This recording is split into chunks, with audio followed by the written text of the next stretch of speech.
소비자 커뮤니케이션, 고객을 어떻게 설득시키는지, TV 광고를 비롯해서 PR이랄지, 오프라인 프로모션 이런 것들을 활용해서 브랜드가 가지고 있는 장점들을 설명하고 그것들이 실제 구매로까지 이어지게 하는 그런 커뮤니케이션을 주로 담당했었고요. 현재는 블로그랄지 아니면 페이스북, 또 인스타그램, 또 기타 팟캐스트랄지 새로운 뉴미디어, 특히 소셜미디어를 활용하는 소비자 마케팅을 대행하는 서비스하는 회사 매니저를 맡고 있습니다.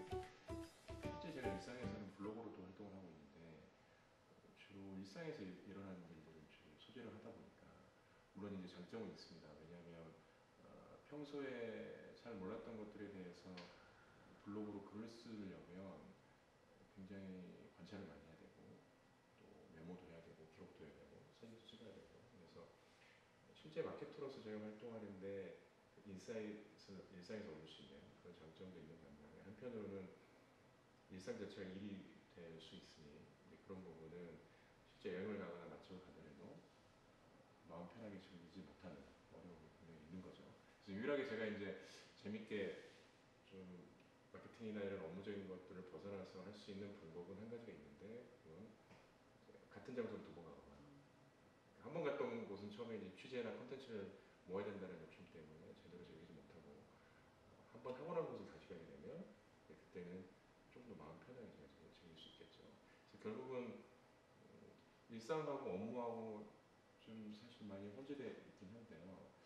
주로 콘텐츠를 다루는 블로그랄지 특히 소셜미디어는 그 매체의 특징상 어쨌든 우리 일상에 아주 가까이 달라붙는 미디어고 또 그런 것들이 자기가 특별하게 뭔가 마음을 먹고 광고를 꼭 해야지 라고 생각하고 하는 것보다는 실제 우리 일상생활에서 느껴지고 또 교감하고 이런 것들이 콘텐츠로 주로 활용되기 때문에 그냥 피할 수 없는 제 일상이 아닌가 내가 초심으로 돌아가서 내가 블로그를 처음 시작했을 때 진짜 어려웠던 것들이 어떤 거였는지 그리고 그 중에 가장 중요한 것이 어떤 것이었는지 이런 것들을 염두에 두고 썼어요.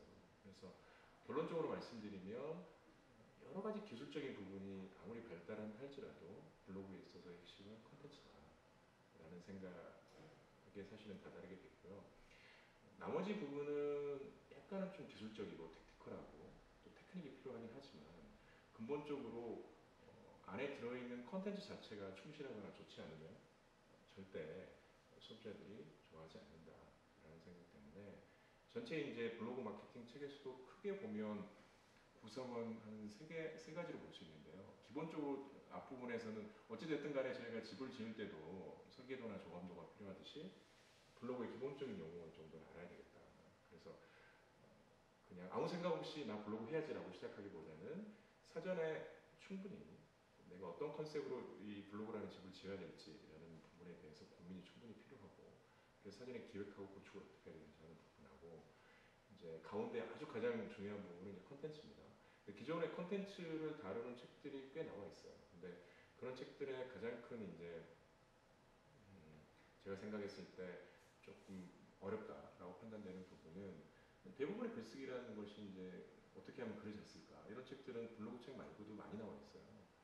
그래서 어릴 때 배웠던 글짓기 어떻게 하면 잘할 수 있을까 이런 것들하고 비슷하게 생각도 되지만 뭐 주제를 어떻게 하면 잘 잡을까 뭐 그렇게 하면 잘 찾아라 아니면 논리적으로 뭐 전개해라 이런 것들은 많이 나와 있지만 다분히 좀 피상적이라고 생각이 되고 실제 글을 쓰지 못하는 사람이 그런 내용을 봤을 때 그걸 보고 나서 과연 글을 바로 쓸 수 있을까 이런 초보자 입장에서의 어려움 이런 것들을 감안해 봤을 때 단순히 어떤 이론적인 부분 글을 이렇게 하면 잘 쓸 수 있습니다 라고 단순히 알려줘서는 절대 글을 쓸 수 없다 라고 생각하기 때문에 앞부분에는 블로그를 잘 쓸 수 있는 뭐 10단계라고 제가 표현을 했는데 1단계부터 10단계까지 기본적으로 프로세스를 익히고 나면 실제로 제가 이제 블로그에 연재했던 한 15개의 소비자들한테 검증받은 컨텐츠입니다.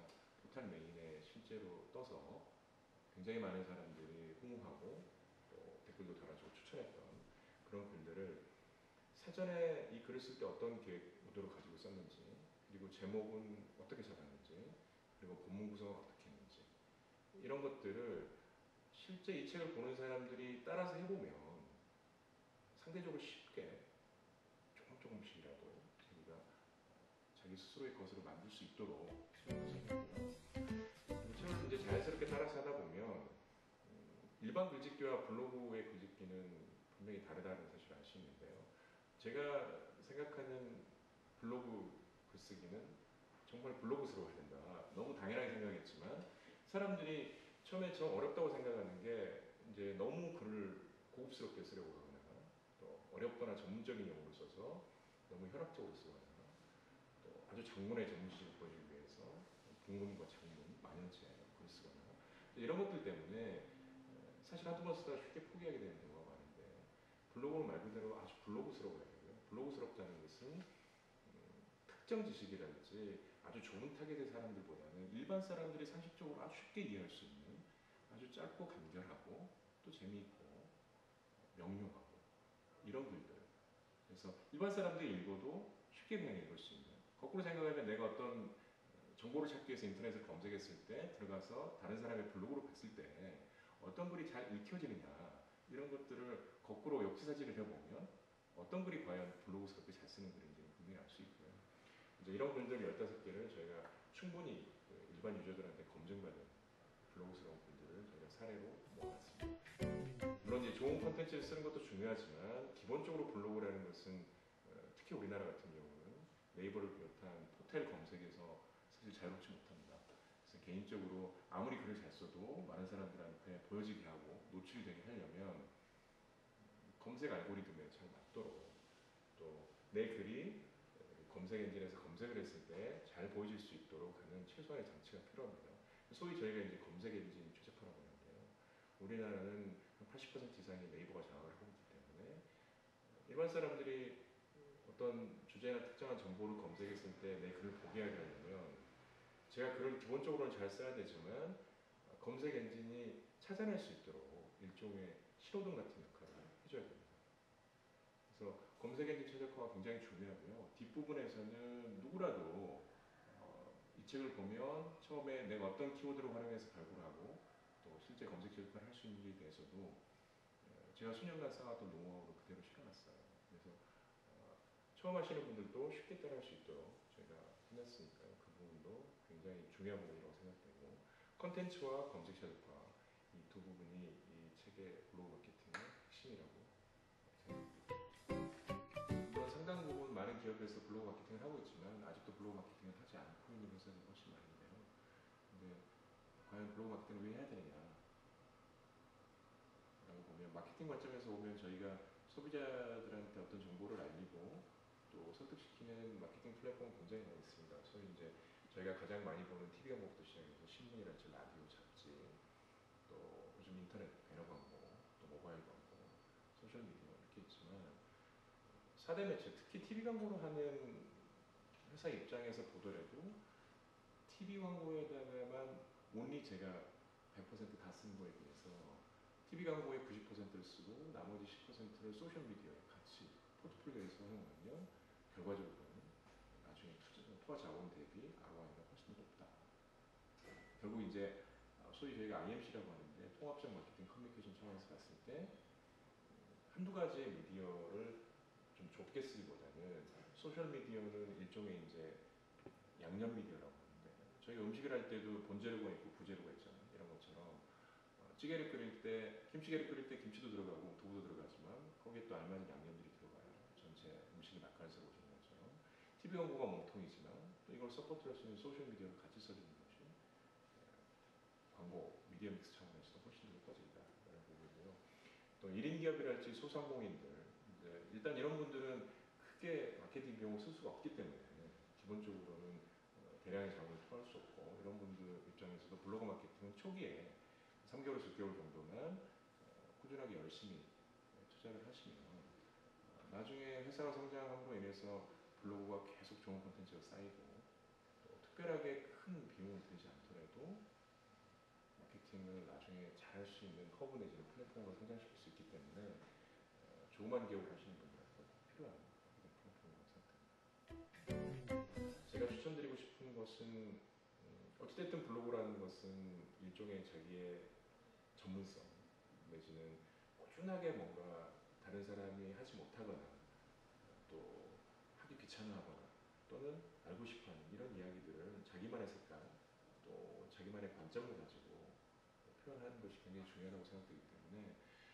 단기간에 리뷰나 이런 것들을 하기보다는 본인의 전문성을 인정받을 수 있는 부분의 컨텐츠를 꾸준하게 일정 기간 이상 계속 포스팅을 하고 또 유저들하고 같이 커뮤니케이션을 하게 되면 나중에는 단기간에 리뷰에서 돈을 벌 수는 없겠지만 그 마켓에서 전문가로 인정을 받고 그렇게 되면 관련된 또 책을 자기가 쓸 수도 있고 또 마케팅하는 데 있어서 많은 기업들이 그런 전문가들을 활용해서 마케팅을 하기 때문에 본인이 거기에 들어가서 주도적인 마케팅 역할을 할 수도 있고 또 그런 자기 전문 분야를 활용해서 강의를 하거나 전문가로 인정받으면 제 개인적으로 퍼스널 브랜딩 하는 데도 굉장히 도움이 되기 때문에 저도 제 방문자가 1000만 명 정도 되지만 제 블로그에는 상업적인 내용이 하나도 없어요.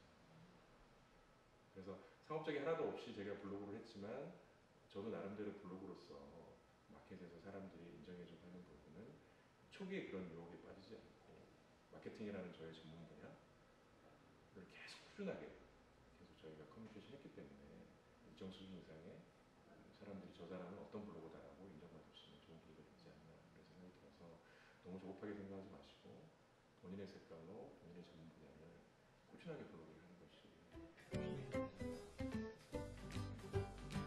여러분들 맥주하고 맛집 그리고 강남역과 강남의 차이가 뭔지 아세요? 그 사람들이 자칫 검색 시작화를 잘못 오해하면 그냥 내가 하고 싶은 얘기를 그냥 반복적으로 쓰면 되는구나라고 생각하지만 실제 그렇지 않고요. 철저하게 유저 입장에서 고민을 해줘야 됩니다. 여러분들 맥주를 먹고 싶다고 해서 절대 네이버에 들어가서 또는 검색 포털에 들어가서 하이트라지 카스를 검색하는 사람은 없어요. 검색하신 분이 계신가요? 근데 자칫 잘못 생각하면 나는 맥주 블로그를 하기 때문에 사람들이 하이트를 검색하겠지라고 생각하고 주구장창 하이트라는 키워드를 계속 써놔봐야 소비자들은 그렇게 검색하지 않는다는 거죠. 자, 오히려 이런 얘기를 할 거예요. 회사에서는 야, 이번 주 주말에 회식이 있으니 보통 그러면 막내가 이제 그 맛집을 찾게 되죠. 강남에 있는 어디선가 할 수 있도록 준비를 해라 라고 하면 막내는 네이버에서 강남에 있는 맛집을 검색하겠죠. 자, 그렇게 됐을 때 강남 맛집을 막 검색하다 보면 맛집들이 쭉 나오죠. 나올 때 맛있는 안주도 있고 분위기도 좋고 가격도 보고 이렇게 솔직함으로 자기가 고르게 되는데 그렇게 골랐을 때 우연히 들어간 이제 그 맛집 사이트 음식 뒤에 자연스럽게 맥주가 있는 거예요. 자, 그렇게 되면 이 사람은 맥주를 검색하려고 들어간 건 아니죠. 좋은 맛집을 찾기 위해서 검색을 했는데 보다 보니까 자연스럽게 맥주가 있죠. 그럼 그 음식과 맥주가 굉장히 잘 어울리고 또 거부감 없이 맥주의 브랜드를 만나게 되기 때문에 훨씬 공감도 높아지고 몰입도도 좋아지게 돼요. 그래서 이게 블로그 마케팅의 아주 단편적인 부분인데요. 검색 최적화라는 게 결국 예전의 광고는 일방적으로 소비자한테 메시지를 던지는 거죠. TV 광고, 온라인 배너 광고도 마찬가지예요. 보기 싫지만 그냥 봐라 라고 하는 것과 지금처럼 소비자가 원하는 정보를 스스로 찾아서 들어오는 것은 분명히 그 컨텐츠를 만났을 때의 느낌이랄지 또 공감대는 분명히 달라질 수밖에 없고요. 또 하나는 강남과 강남역에 큰 차이가 있습니다. 사람들은 키워드가 뭐 중요하냐 그냥 뭐 대충 내가 아는 거 쓰면 되지 않냐라고 생각하지만 아주 미묘한 게 차이가 분명히 있어요. 저도 블로그 처음 했을 때는 강남에서 밥을 먹으면 모든 태그를 강남 맛집으로 키워드를 달았어요. 아, 그렇게 하면 강남 맛집 검색하는 사람이 더 오겠지. 그렇게 해서 한 1년 정도를 했는데 나중에 지나서 제가 이제 키워드를 어떻게 하면 잘 발굴할 수 있는지 어떻게 하면 좀 정교하게 할 수 있는지를 공부하다 보니까 실제로는 강남 맛집보다 강남역 맛집이 2배 이상 검색수가 많습니다. 그러니까 제가 공급하는 콘텐츠를 만드는 사람 입장에서 자꾸 고민을 하게 되면 소비자 입장을 고려하지 않게 되면 그렇게 잘못된 판단을 할 수 있어요. 그러면 제가 1년 동안 그 수많은 콘텐츠를 과연 강남역 맛집으로 검색 시작을 했으면 어떻게 됐을까? 그러면 강남 맛집에 비해서 훨씬 더 많은 사람들한테 노출시킬 수 있었겠죠. 그래서 이런 이유 때문에 검색 최적화를 할 때 정말 내 블로그에 맞는 소비자 언어로 되는 키워드가 뭔지를 솔직하게 조금은 더 체계적으로